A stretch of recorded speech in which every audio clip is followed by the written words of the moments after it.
Thank you all for making Viva a trusted and beloved name in educational content and teacher training. We're just months away from completing 30 years in publishing and academics. It is your confidence in us that has taken us so far.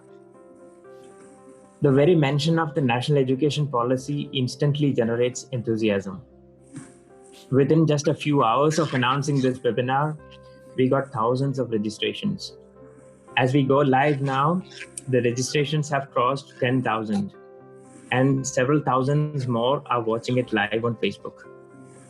That, of course, has to do with not only the popularity of the topic, but also the celebrity status of our illustrious keynote speaker, Mr. Ganguly. I would like to welcome him to this program. Welcome, sir. Mr. Ganguly needs no introduction. He's a pioneer in Indian education with a career spanning over 40 years. He's a former chairman of the CBSE. As an administrator, educationist, and thinker, he has an unmatched understanding of today's topic, the National Education Policy. So we can expect a very informative and engaging session with him today. We also have an expert panel of top educators from different parts of the country. All of them have decades of experience in teaching, administration, curriculum development, and mentoring. We have with us Ms. Anubhuti Mehta, who's a senior educational administrator and advisor with more than 30 years of experience. She served the Kendriya Vidyalaya Sangathan for 23 years, and her last role there was that of Assistant Commissioner. She is currently an advisor to the Lakshmipat Singhania Education Foundation in Delhi, apart from several other institutes of repute. Our second panelist, Ms. Sunir Nagi. She's an educationist with 31 years of experience. She is the principal of Pallavi Model School, Alwal in Hyderabad. And she's also the treasurer of the Hyderabad Sahodaya Schools Complex. Among the awards she has received are the Acharya Devo Bhava Award and the Progressive Principal Award. Ms. Himal Handu Bhatt is an educator and teacher trainer with more than 2 decades of experience.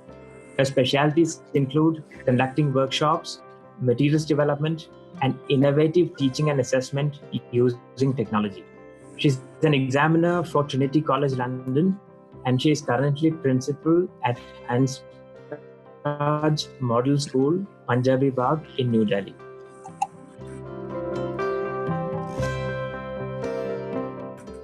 Our fourth panelist, Ms. Pratima, DSR Education Society in Hyderabad. Her career in education spans 3 decades, during which she has held diverse positions, and she has headed schools following the CBSE, ICSE, IGCSE, and IB curricula. She has several publications to her credit, and her interests include performing arts and theatre.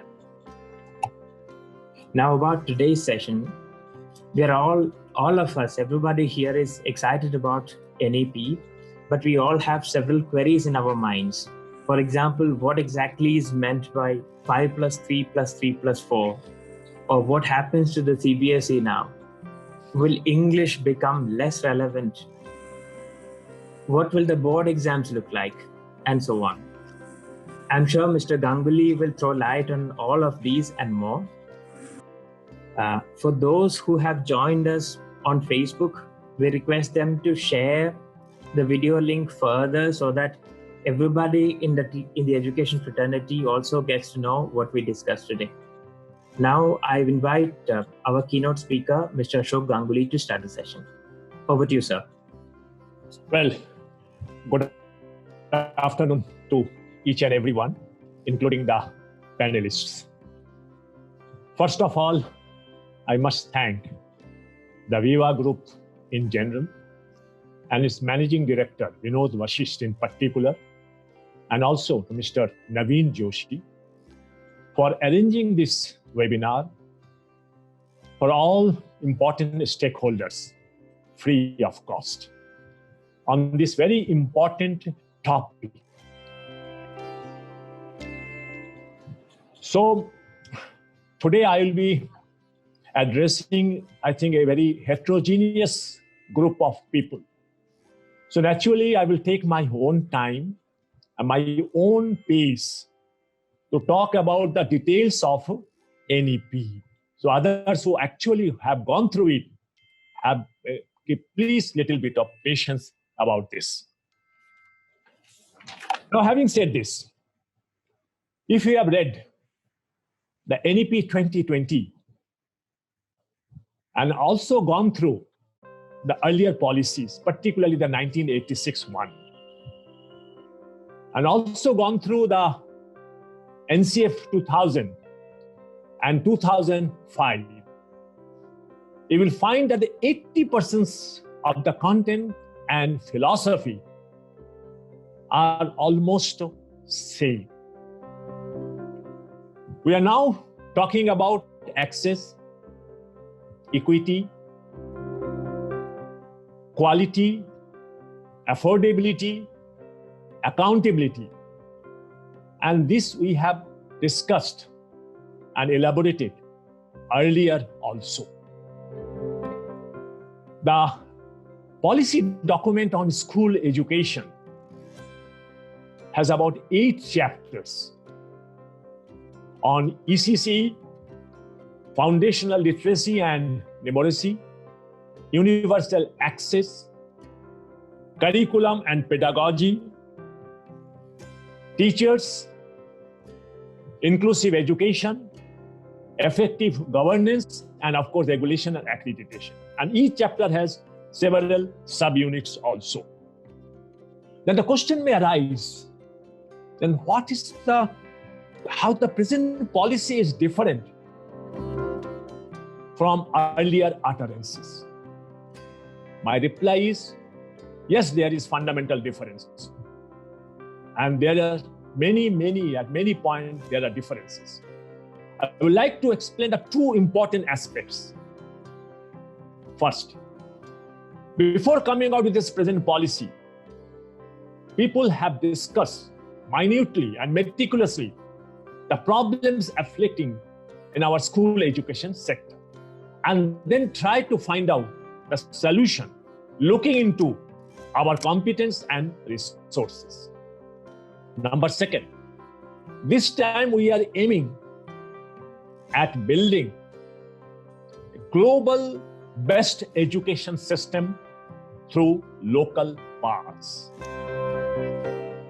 So naturally, we will be now speaking about the flexibility in the system, allowing our learners to choose their own path. No longer will we be talking about compulsion, restrictions. The policy also talks about the creativity and critical thinking, and also about the using the technology for educational planning and the management. But one thing which actually surprises me, that there was not much mention of private school system. You know, the 1986 policy was altogether different. At that time, there was not much of private schools in the Indian school system. But today, private schools are catering about 50% of the students' populations. And the needs, requirements, and the issues of private school is different from that of government school system. So this omission puts me a little bit of introspection to why has this happened.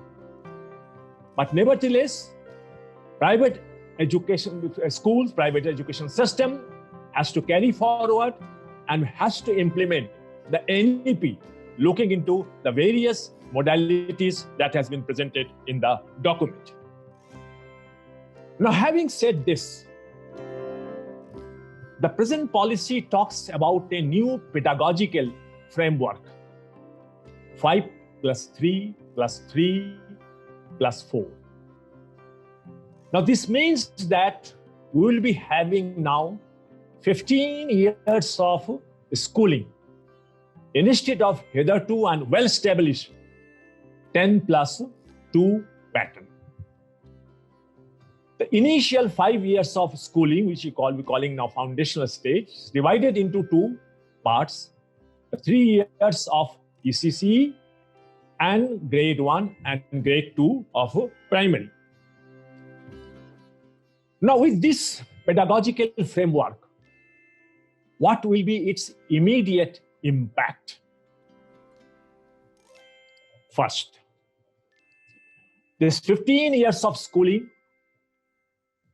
will help some of Indian students who want to study abroad, because they will no longer will be required to go for a bridge courses because of having less years of schooling in Indian system. That is number one.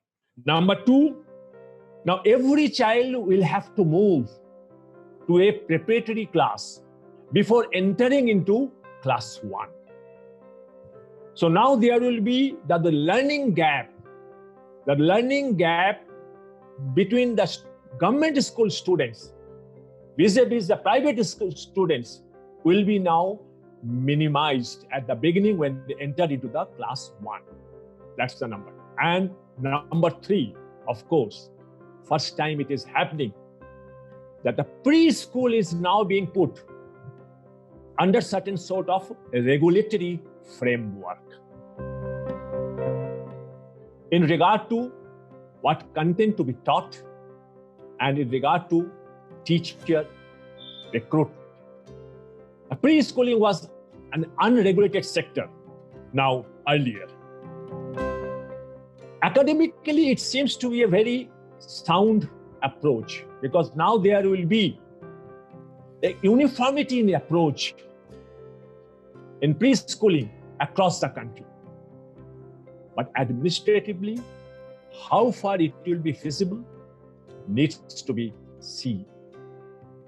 And there is one apprehension from various quarters. It may not lead to another Inspector Raj later on asking for the affiliation or accreditation of preschool, which may not be possible. Well, now in order to improve the quality in ECCE, a national curriculum framework now will be developed by NCERT. And this is absolutely welcome step. When there will be solid foundation will be laid, then it will lead to a, greater height later on. And I just hope that best of the Montessori and the kindergarten system are being taken care of while formulating a national curriculum framework called ECCE. Because the content of preschools in India was of very haphazard and of very poor quality. Now, another question is being put to me, whether these 3 years of preschool can be a part of a bigger school in the private sector. This has to be seen. In my opinion, it has to be separated. It may be in the same campus, but it has to be separated in a separate block with a separate qualified staffs. Because a 3+ students cannot study along with an 18+ adult in the same campus or the same situations. About the ECE foundational level, it is also said that we must attain the foundational literacy and numeracy by grade 3 in a mission mode.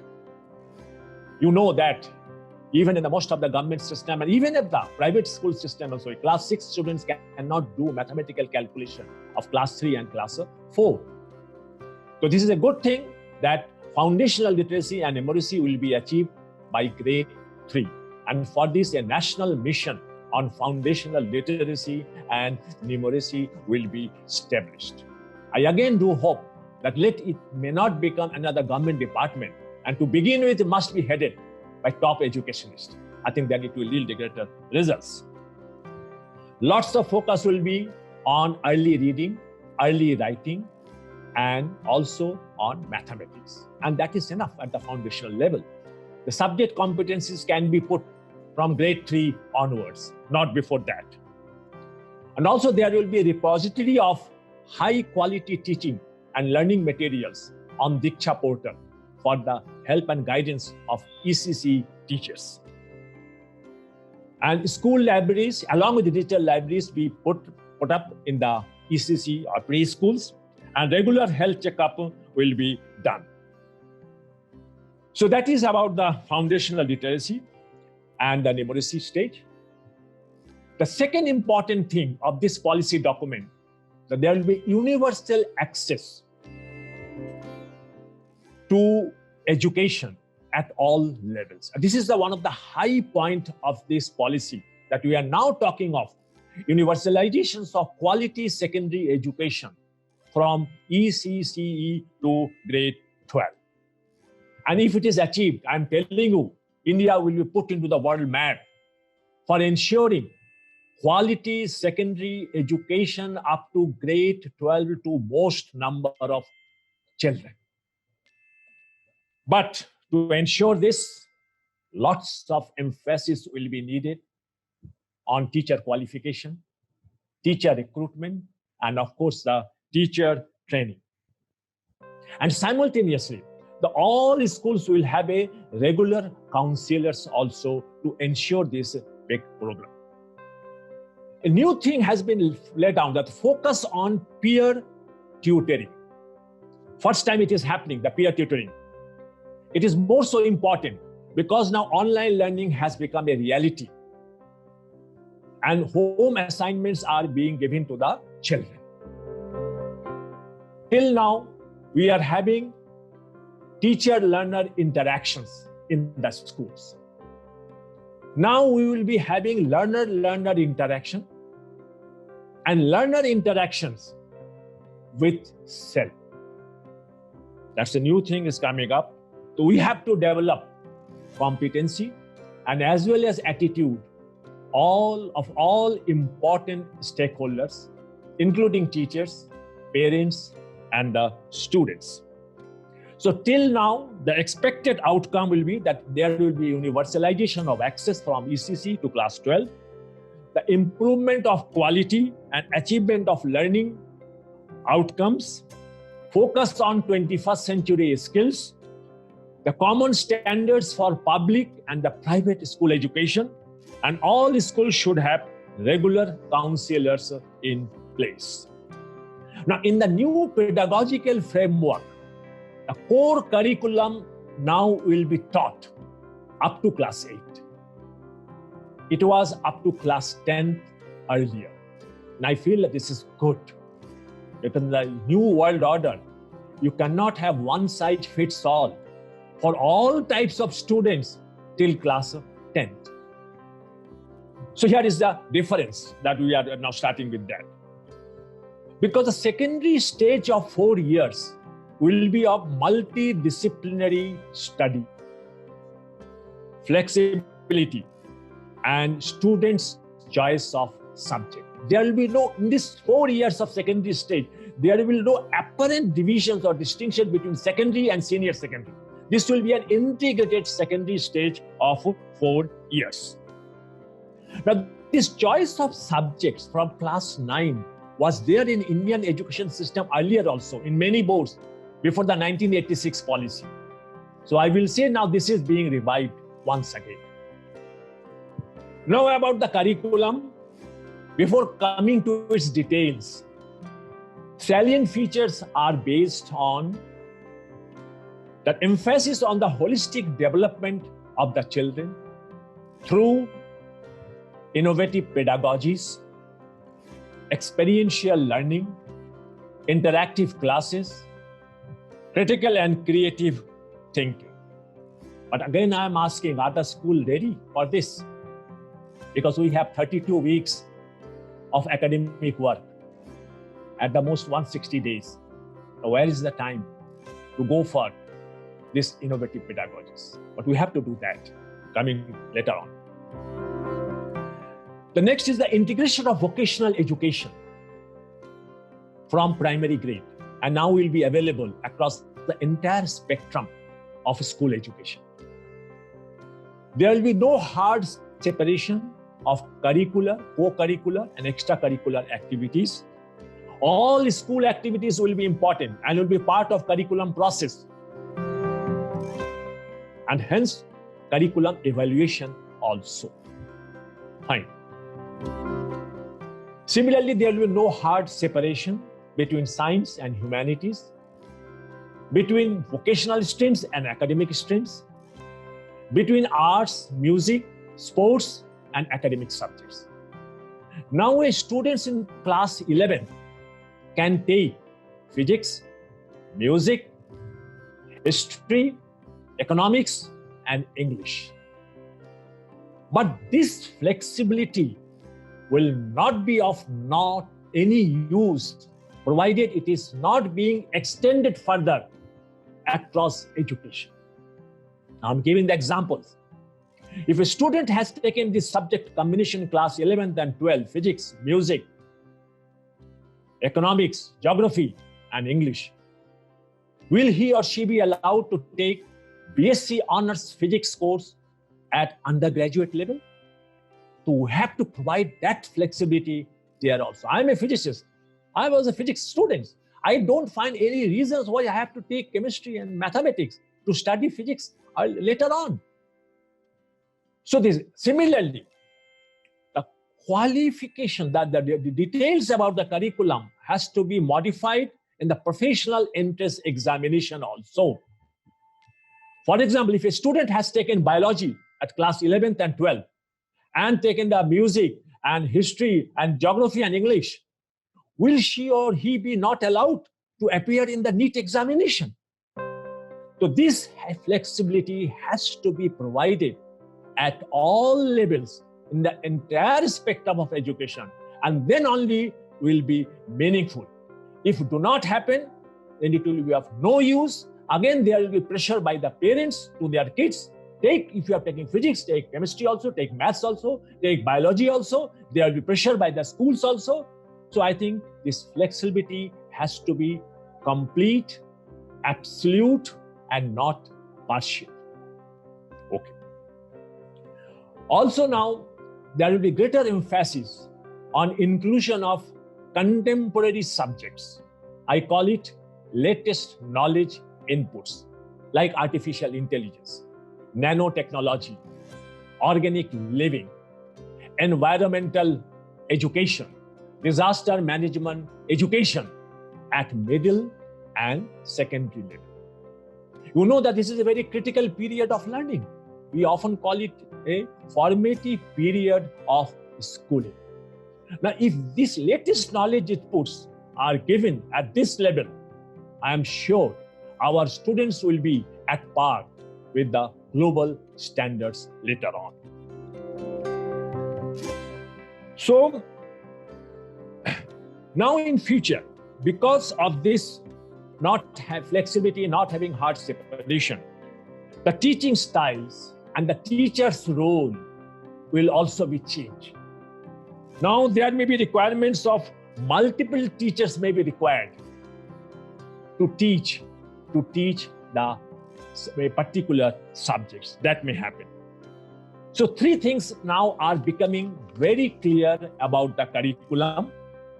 First, that curriculum in all subjects will be reduced to its core essentials.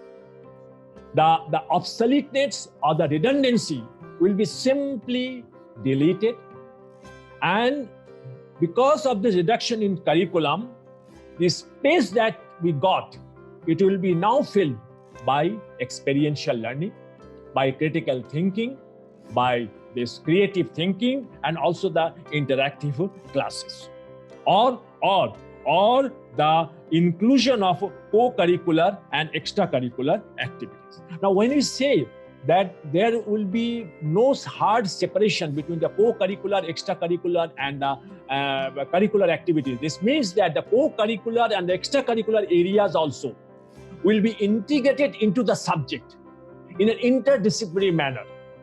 in such a way that there is no net increase neither in the backload or not in the transactional load.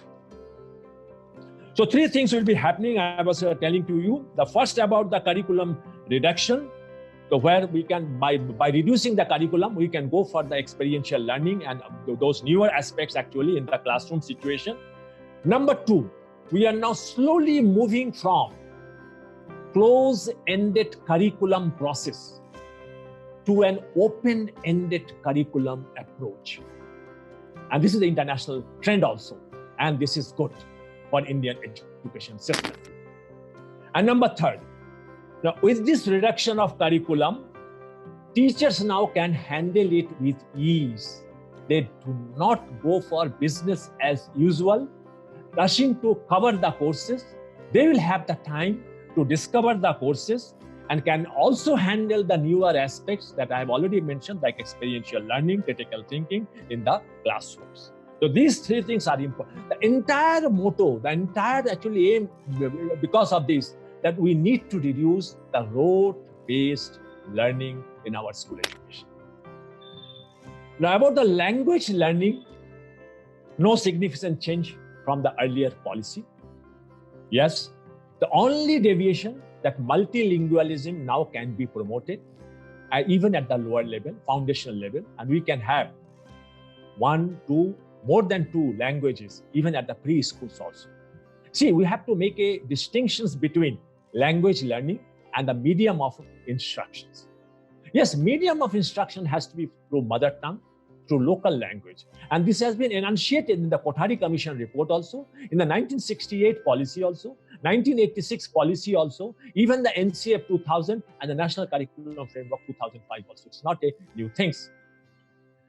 The 3-language formula actually now will be continued, but only deviation as I see that now it will be compulsorily up to class 8. Because all restrictions are now removed from class 9th onwards. Yes.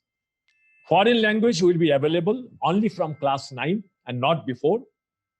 And all languages will be of same level, same difficulty level, same high quality. No language will be branded as first language or second language or third languages.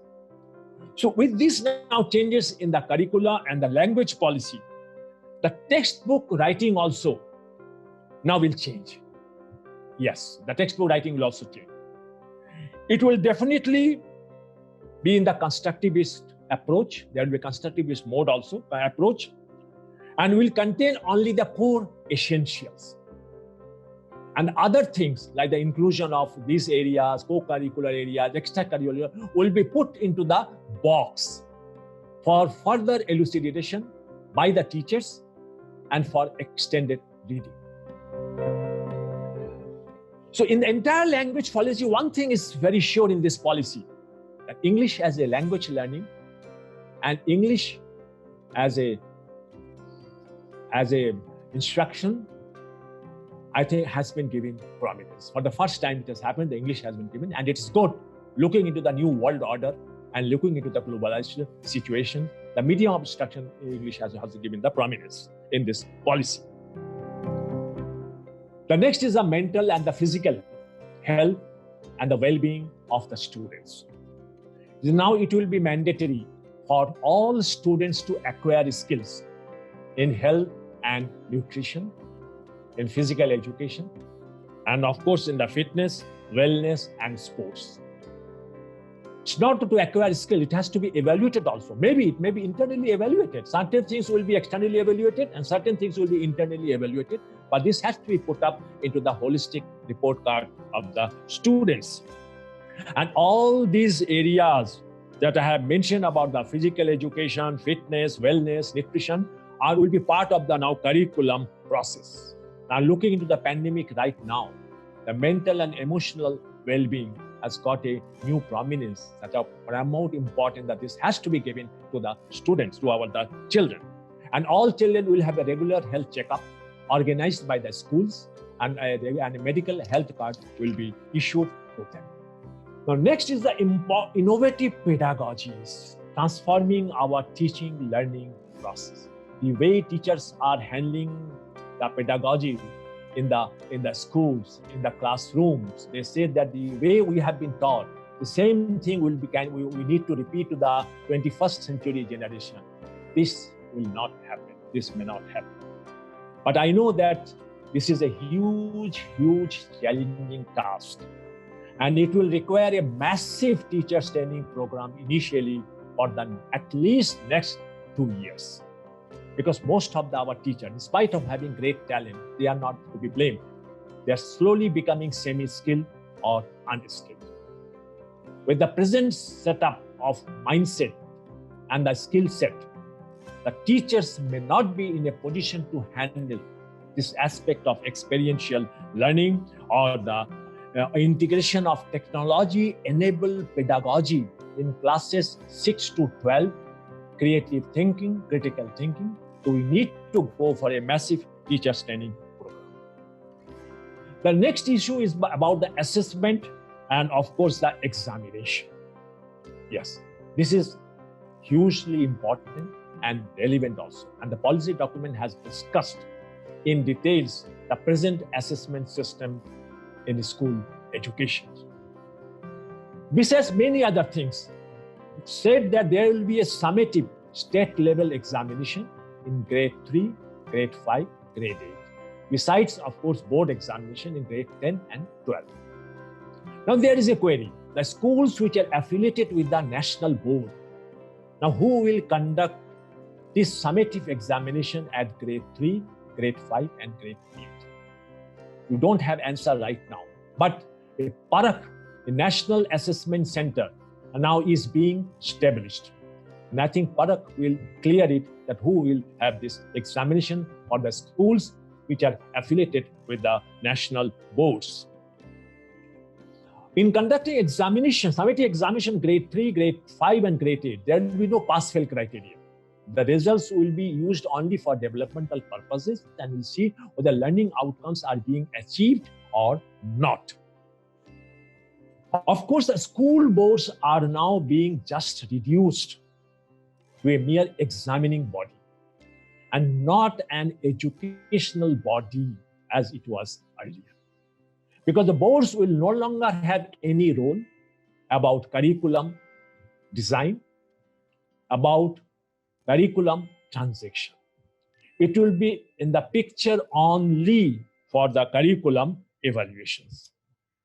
Now, how far this approach will improve the image or credibility or the functioning of the board needs to be seen. If you see in the worldwide trend, most of the school boards are looking into all the 3 domains of curriculum policy: curriculum design, curriculum transaction, and curriculum evaluations.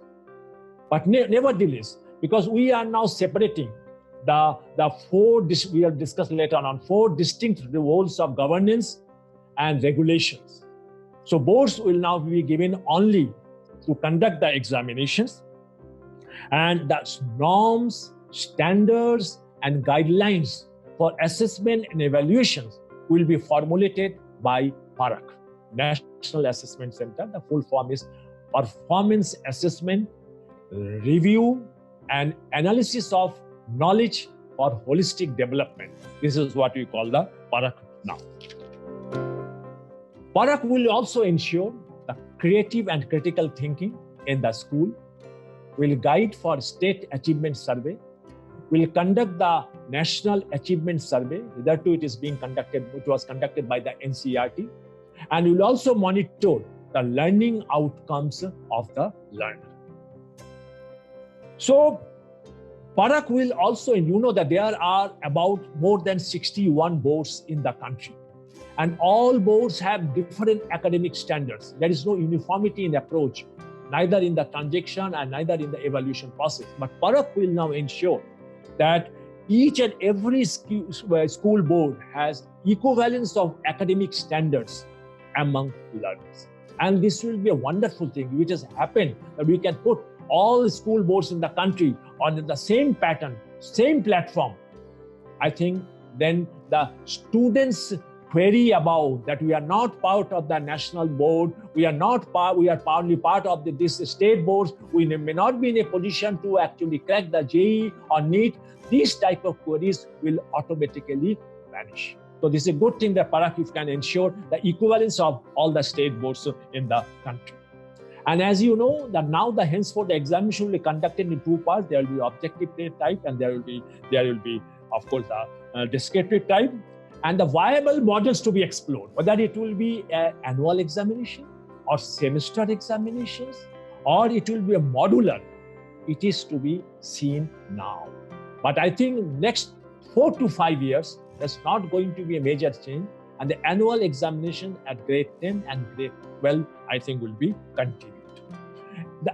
The motto is that it's not that how the exams will be conducted. The motto is that the board examination, I think, will be made easier. Fine, this statement is good. It's not that the board examinations was very critical earlier. Only thing that when they also said that horse will be there in a higher order thinking skill. Now this is a paradoxical situation. Whenever horse comes into the picture, the students become panicky because they have to recall many things. Fine, this happens actually. It also said that the teachers will be now oriented. This is good. The teachers will be now oriented for the transformations in the assessment system. I do not know whether it has to be put up in a policy document or not, because it is the inherent responsibility of each and every board to go for the reorientation empowerment program of their evaluator. I did it in my tenure. Every year we used to empower, training and retraining our evaluator, how the answer skills will be evaluated. But if it is done actually, then in all the boards in the country, I think some level of level playing situation will be achieved. Now, it says that all subjects now will be offered at 2 levels, higher and lower, it seems to me. But it's not clear whether it will be in class 10 or class 12 or both. I do not find any reason of having 2 levels of subjects in class 12, 11th and 12th. But for class 10, yes, that should be 2 levels of learning. Mathematics higher, mathematics lower, science higher, science lower, because the students will take the lower aspect. It is for, I think, terminal purpose, because they will not continue these subjects later on. So in class 10th, it is understandable that we can put every subject actually at a 2 level.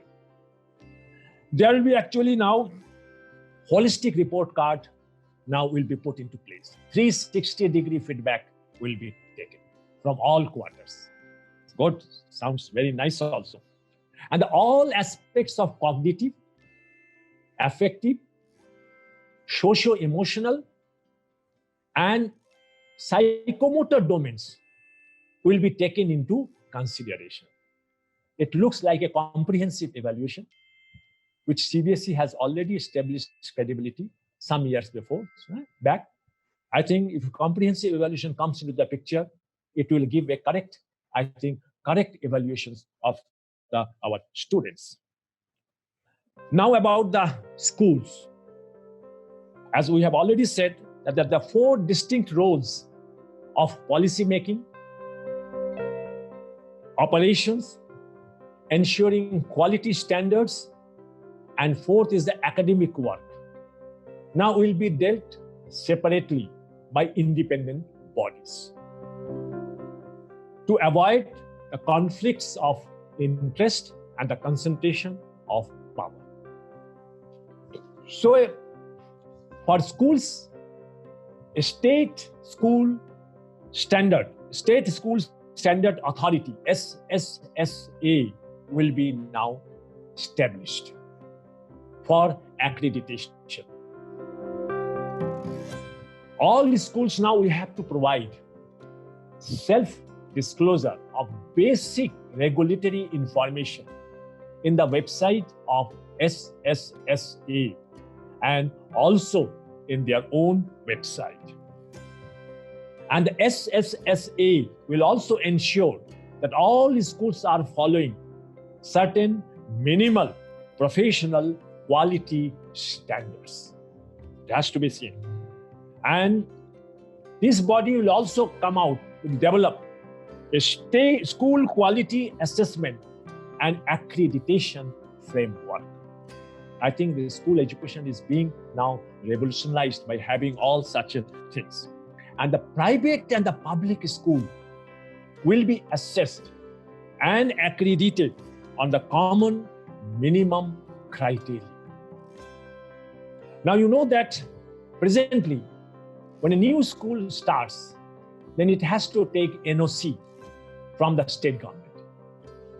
But now a new school has to take LSS, Licensee to Start School, from SSSA on a transparent self-declaration. It's not good for any inspect. On a transparent self-declaration on requirements and criteria to be set up by the SSSA.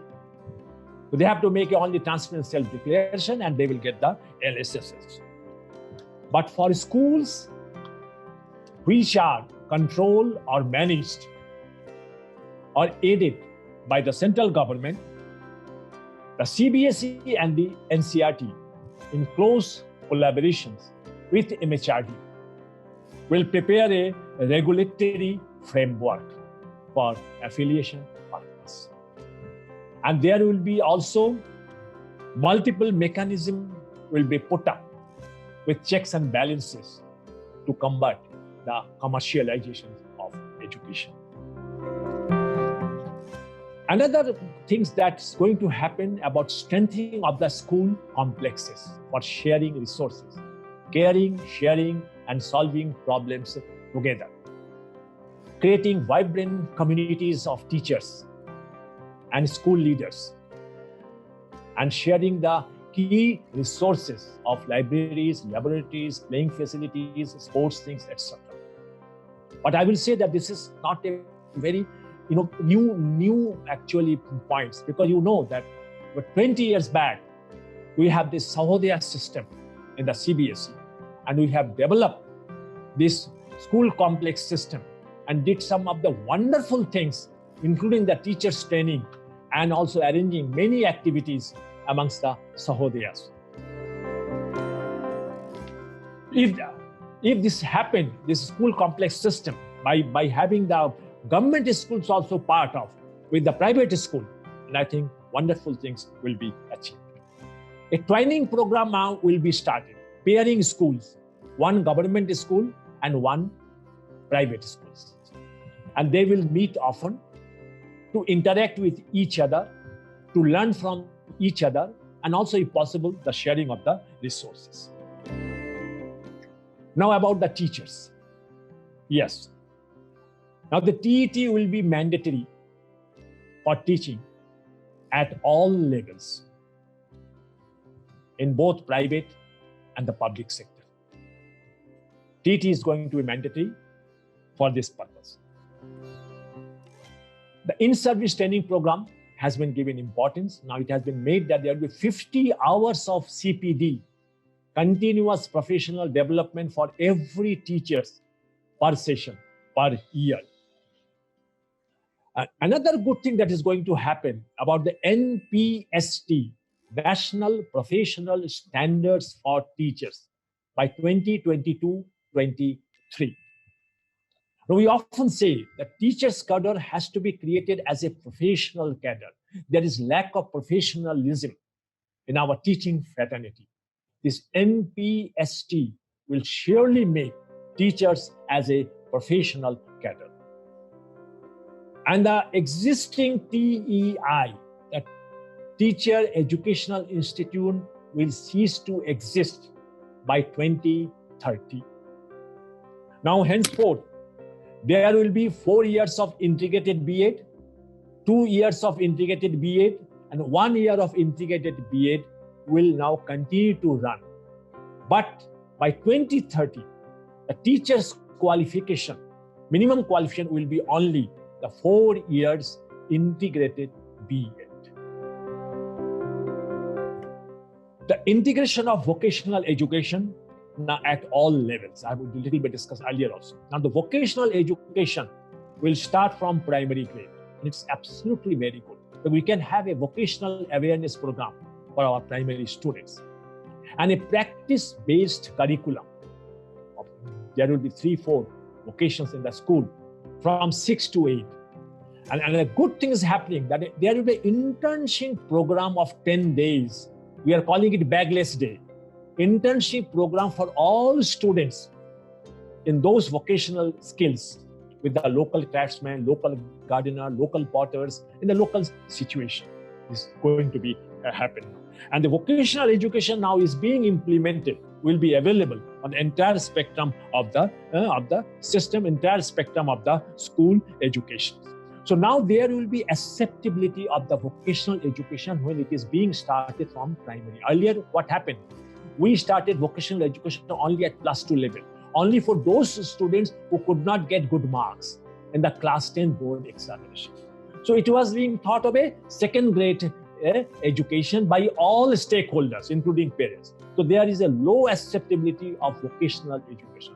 Now, as it is now being implemented from grade 1 first, and there is no separation between academic streams and the vocational streams. Both can be combined together. So there will be larger acceptability. And that is why there is a recommendation that by 2025, at least 50% of our learners will have a exposure to vocational education.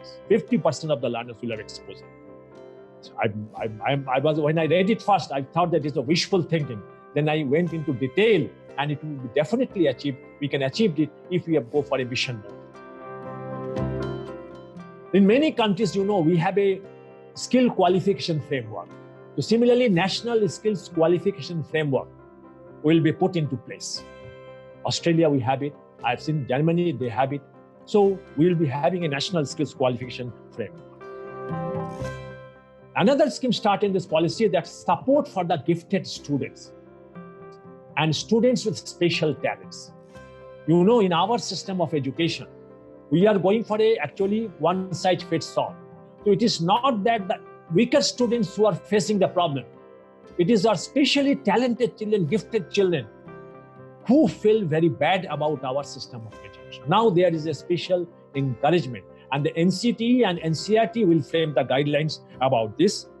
We have to encourage the gifted children to go beyond the general school curriculum. We often also say that actual learning happens where the pages of textbook ends.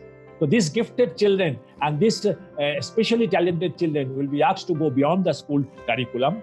There will be project-based clubs at all levels in the school. It will happen. Olympiads will be promoted, and also the extensive use of technology to support these gifted children. Online education is already going on. So emphasis now on effective models of blended learning. Yes, in the future now, the offline and online learning will go on. So there is a greater emphasis now on effective models of blended learning. Our teachers must know what portion of curriculum to be taught in the classroom, what portion to be taught through digital platform, and what through project mode. I think if we can make these divisions, then things will be put into place, and there will be no problem about starting the blended learning in our system. Now coming to the timelines for implementation of this NEP. Because you know that after this passed by the parliament, it will become an act. Then I think a plan of action has to be formulated, a short time plan and a long-term plan. We have to make it out. And the NCF will come into picture. The work is already started. And if we make a fast forward, I do believe that it will be put into place by end of this year. If not possible, then definitely by March next year. Then the syllabus finalization, class-wise, has to happen. Then the textbook writing, and which may continue up to July, August next year. After that, textbook printing will happen. So what I am visualizing, and the policy documents also says that the new curriculum, new textbooks can only be implemented in some of the classes, say class 6, 7, 8, and 9 from academic session 2022-23.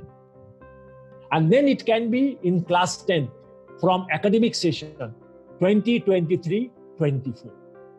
The first time the students will appear under new curriculum and new policy in the class 10 board examination only from 2024. Now then 2024-25, it will be in the class 11, and 2025-26, it will be in class 12. The first time our students will appear in the new curriculum and the new system of in class 12th examinations only in 2026. I think this is the timeline actually one is visualizing, and this is the correct way of doing that also, and not to go in a very fast forward mode, because we have to make lots of changes, not only in the curriculum, also in the textbook writing also. And another timeline that is being now put up, that a common guidelines for national professional standard for teachers. I am looking for this one, that what is the national professional standard for teachers, and that will come by 2022-23. And the last but not the least, there is subtle mention that Indian Education Service will be put into place. It was there in 1986 policy, but nothing happened. We do hope that this time, with the spirit that is this policy has generated, Indian Education Service will be reality. So in short, what are the new features that has come up? I think we need to find out, conclude the things. But what are the new features that has come up? First, there is a new pedagogical framework. There will be national curriculum framework for ECCE. There will be a preparatory class, we call it Bal Batika, for year 5-6 year children in preschools. And there will be National Foundation Literacy and Numeracy Mission. That is the one thing that's happening, new features. Number 2, special education zones will be created, and a school complex for resource sharing will put into reality. That is number 2. Number 3, under holistic development of the student, no hard separation of subjects, streams, or between curricular, co-curricular, and extracurricular. Innovative pedagogies will be put into place, will be explored. There will be holistic report card. There will be integration of vocational education at all levels. There will be special provisions for gifted and talented children. Next is the summative examination in grades 3, 5, and 8. Parakh will be established as a national assessment center. Next, reduction in curriculum to core essentials and ICT integration in teaching and learning. Next, universalizations of secondary education. These are new things happening. Next, TET now will be mandatory for teacher recruitment at all levels. Then minimum qualification degree for teaching will be 4-year integrated B.Ed course by 2030. Then minimum 50 hours of continuous professional development for teachers every year. The national professional standards for teachers will be put into place by 2022-23. And then the setting up of state schools standard authority for accreditation and also for self-disclosures by the school. And the last, that mechanism will be put into place to convert the commercialization in education. So that's my point. Thank you for giving me so much of extended time. I like to interact with the many questions that may be raised. I will request the participants that if you have any things and could not be answered by me during this period, please do write to Viva Group about your questionnaires. I will be delighted to answer those queries later on through email. Thank you. Thank you, sir, for that very illuminating talk. You made things very clear and concrete. We all read the policy, but we could never understand it the way when we understood when you explained it to us. Now, let me open the session to the panelists. May I invite Mrs. Pratima Sinha to share her points?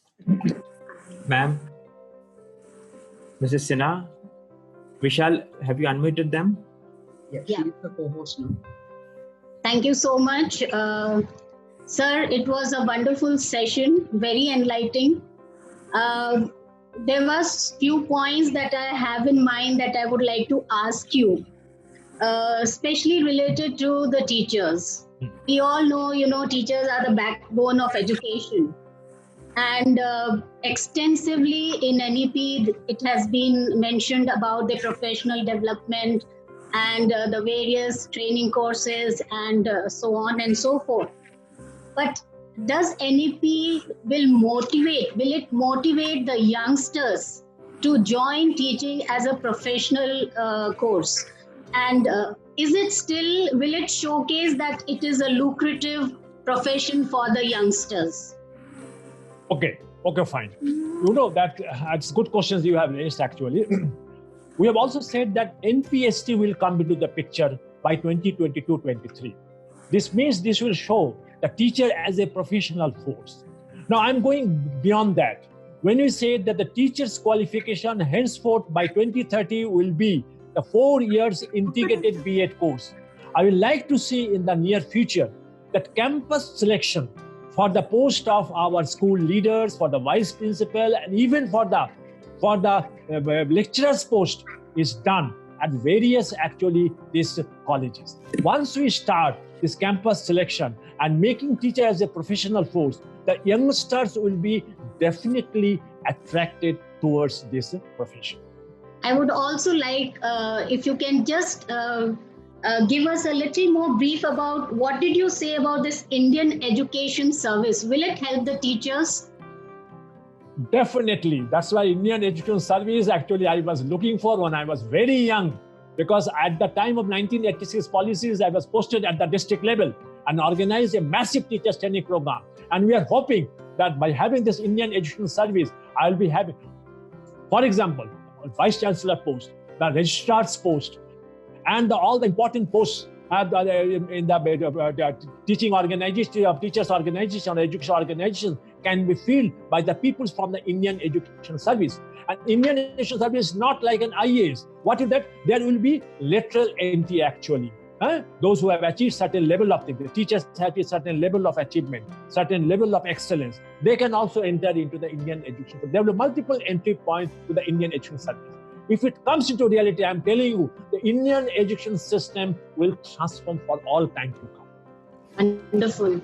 Thank you so much, sir. Again, in the same point, I would like to also add on that we are talking about students inculcating 21st century skills, right? So I think as educators, that is our first initiative should be to inculcate the 21st century skills in our teachers first. Because teachers are the ones who are going to imbibe it into our students, right? So can you say a few, can you elaborate that, sir, a little bit?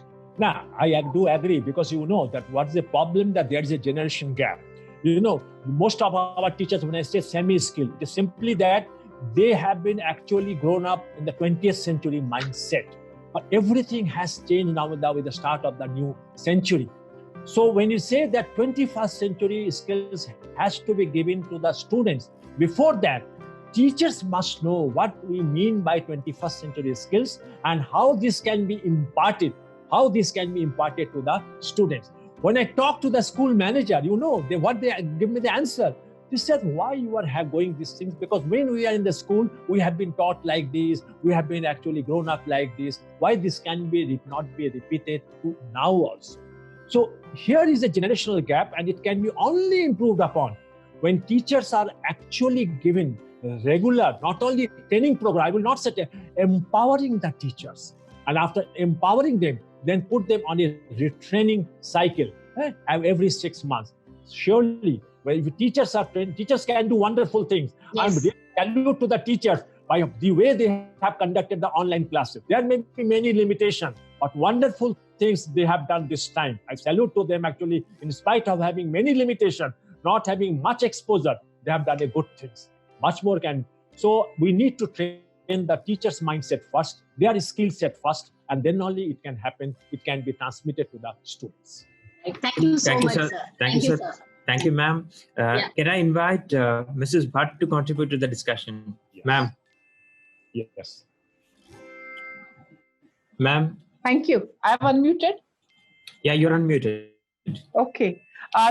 Thank you so much, sir. And whatever you said didn't come as a real surprise to us because we've heard you so many times. And this is the simplest discussion and, shall I say, elucidation of the whole NEP. All the teachers, thousands of them listening to you would have, it would have been an extensive, just 1 hour class for them to understand what the whole new policy will be talking about. Thank you so much for that. On that note, I have a couple of questions and they're not always in one area. My first question to you, sir, is now we are talking about early childhood care education, ECC, going on to almost now 3 years, as has been said in this policy. So now it is 15 years of teaching. Now, which organization or authority, I'm assuming it is NCERT or someone else, is going to tell us how we need to go about this part, the foundation level? Okay. Because a lot of people are coming in the market who says what is important at this foundation level. Who's going to tell us? And by when will we get to know this? Because we need to begin a little early in our own designing. You are absolutely right, actually. The NCERT, who will now formulate the policy about this national curriculum framework, actually. When we talk about national curriculum framework, they will also tell us not only the content part, they will also tell us how the things will be transacted in the classroom situation, how the schools will actually like it, and how the students will be evaluated. So the NCERT will now formulate the policy, and we expect that in a year's time, it will be put into place. They have already, I think, the feedback that I've got, they've already started working on it. Thank you, sir. Thank you, ma'am.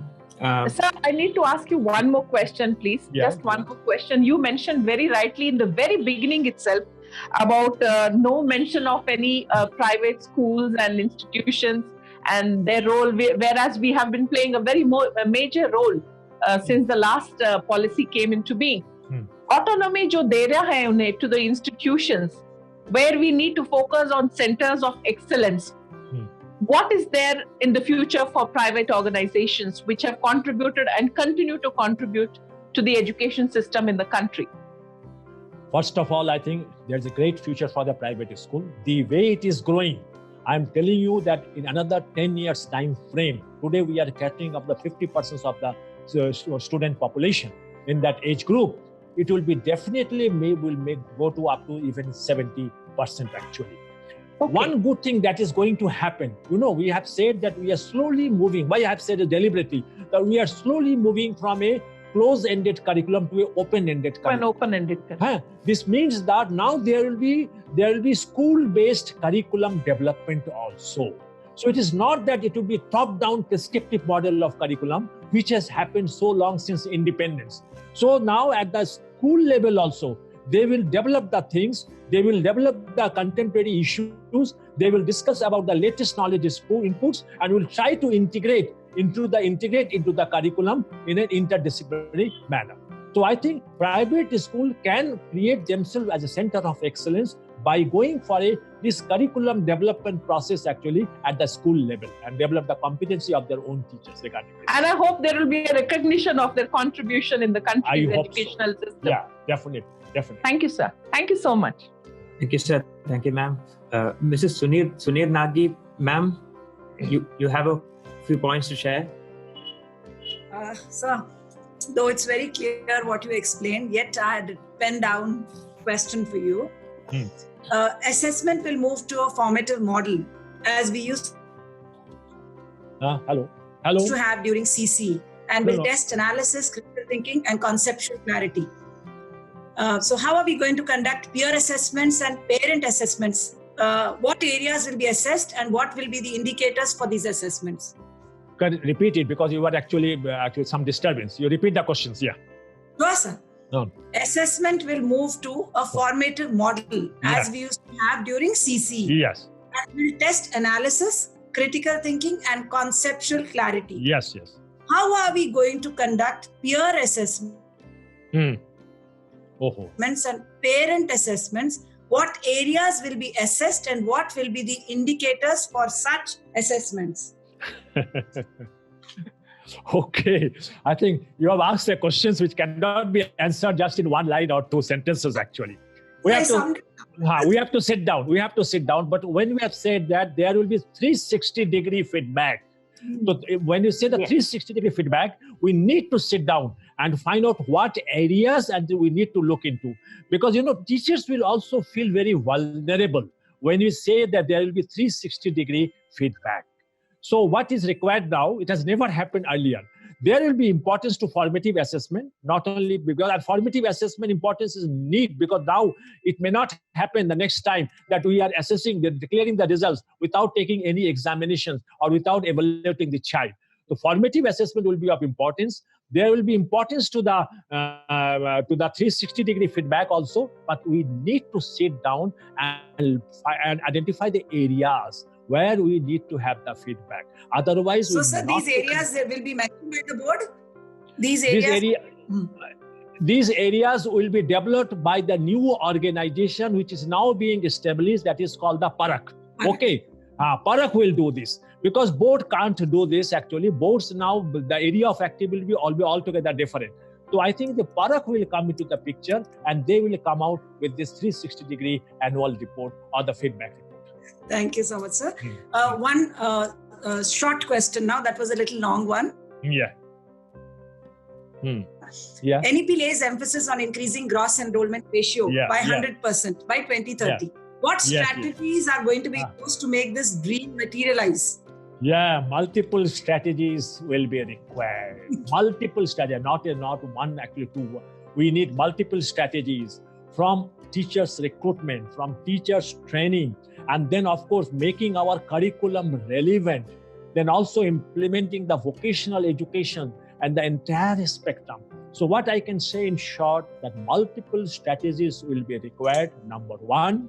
And number two, we need to work on a mission mode, not only by the school leaders or not only by the teachers, but all stakeholders who are directly or indirectly associated with the education.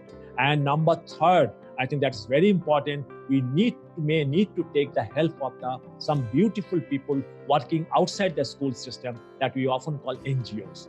I think we can achieve this. We have already achieved universalization of elementary education to a greater extent, and I think we will be achieving this one also. Once we increase the GER, because GER at grade 9 and 10 and grade 11 and 12 are still very critical. We need to improve it by 50%, and then only we can reach about 90 to 92%. So on those critical areas from 9 to 10 and 11 to 12, actually we need to work upon, and we need to help from all stakeholders in this regard. Thank you so much, sir. Thank you. Thank you, sir. Thank you, ma'am. Mrs. Anubhuti Mehta, if you could share your thoughts. Yeah. Thank you so much, Dr. Ganguly, throwing light in very simpler manner on NEP, all the aspects of NEP. And it is always a pleasure to hear from our educationists. Sir, my question is, it is a very welcome move that first time there is need of ECCE addition in NEP. So I would like to know from you what would happen to the status of existing teachers. Right now, nursery teacher training, JBT, PTC are the mandatory requirements to teach these particular fields. Now, will it change? The parameters will change? And second question, the existing teacher in government sector, the Anganwadi workers, the teachers, those who are underqualified, they have been asked to upgrade through digital mode, DTH and smartphones. Do you think it will give us desired results and will dilute the training needs of? Hello, training needs of? ECCE. Okay. Yes, sir. Till we are not coming about the national curriculum framework, which will discuss all these issues actually, the existing things will be continued, and the entity qualified teachers or even the CET trained teachers will continue to work upon. In the interagnum, I think the Anganwadi workers and other teachers will be put into certain certificate course and the diploma course of 6 months and the 1 year duration. And Yes. they will get those certificates and diploma, and they will continue to actually train. Till that time, I think this interim period of 3 to 4 years will be very important. The things will stabilize, and I do feel that there will be now certain bit of uniformity. We may not having so many teacher training actually certificate for teaching at the preschool level or at the ECC level. So, of course, by 2030, all will be, whether you are at all levels, whether teaching at the ECE or at the higher level, they will need to have a 4 years integrated B.Ed courses. They need to have it. Till that period of time, we need to actually motivate our existing teachers. We'll upgrade them actually to certificate or the diploma courses. Until that time, entity and such other qualification teachers will continue to. Will continue. Yeah. Fine. Thank you so much, sir. So one more point I would like to draw your attention to. Class 1 and 2 is added to foundational years. Yeah. I mean to say that class 2 has come to the ambit of preschooling now. A preschool can be up to standard 2. Earlier we used to have formal education starting from grade 1. Now it is from preschool. So that means grade 2 comes to preschool? No. Grade 2 will definitely not under preschool. Okay. It of course comes under the foundational stage. It will continue to have the class 1 and class 2 of primary school, but it will be a part of a foundational stage. What is being actually enforced that at this level, the 3 years of preschool and this 2 years of primary school, we need to concentrate only on early reading, early writing, and the mathematics. And the subject-wise competencies or the subject can be introduced from class 3 onwards. So I think that's what the meaning. Academic is a sound thing actually, and once that solid foundation is done, this 5 years, I think we need not to look back actually, and then we can have a great, I think, education system. Earlier, the solid foundation was never done actually. I've seen that even after entering the class 1 in the Kendriya Vidyalayas and even many of the government schools, where I work with the government school, students are in a situation because they don't know anything. They have not gone through any preparatory system.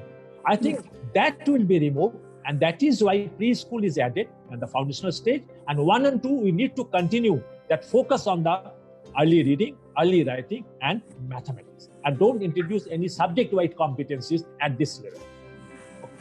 Thank you so much, sir. Thanks a lot. Yeah, thank you, ma'am. Sir, can we take one question that came from Facebook? Yes. We don't have much time, so we'll take one question maybe. Yeah. Yes. I don't have the name of the person who sent this question, but this person asked, there will be focus on regional languages. However, the higher education is likely to be continued in English. So will there be a difficulty, a disadvantage because of this? No, nothing. I think we need to, we should not read it in a partial manner. We need to read it in the totality of the situation. It's said that at the initial stage, the medium of instructions will be put as far as possible in mother tongue or the regional language. And then growing up from classes onwards, it will be in bilingual.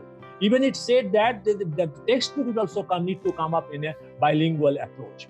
So English will be gradually promoted as a medium of instruction from class 6 onwards, wherever it is needed. It will be not enforced upon, it will not be forced upon. The mother tongue medium of instruction may be continued even up to grade 8 and beyond that also. But wherever it is needed, and this need has to come up from the parents, from the student side.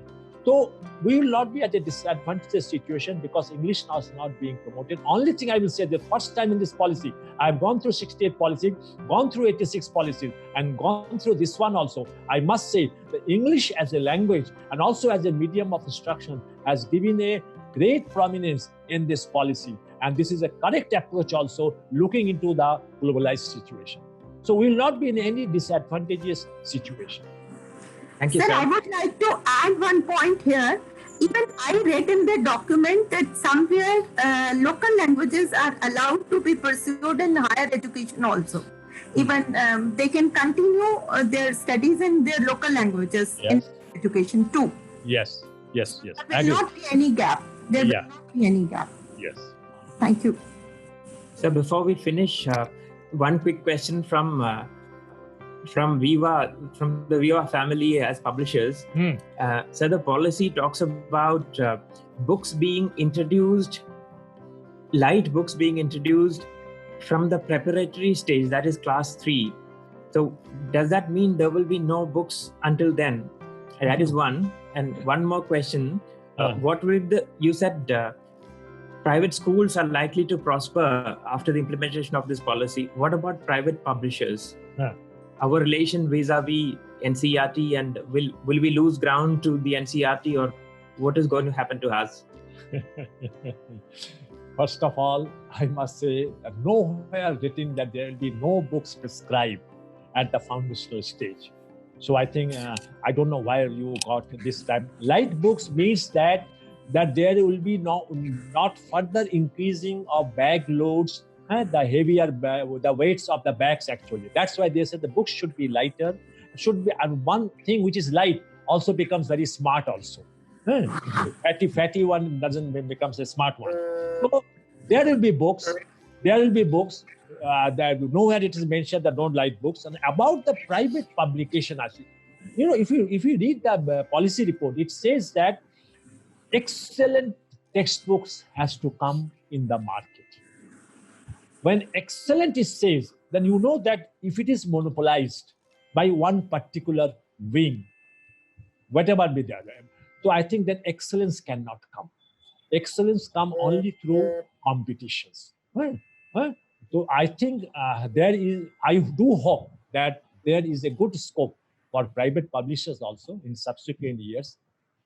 I cannot tell beyond that now. Right. Okay. Thank you very much, sir. I guess we have had a blockbuster session from the response we are getting from the audience. Thanks to Mr. Ganguly and all the participants, all the panelists, everybody at Viva family.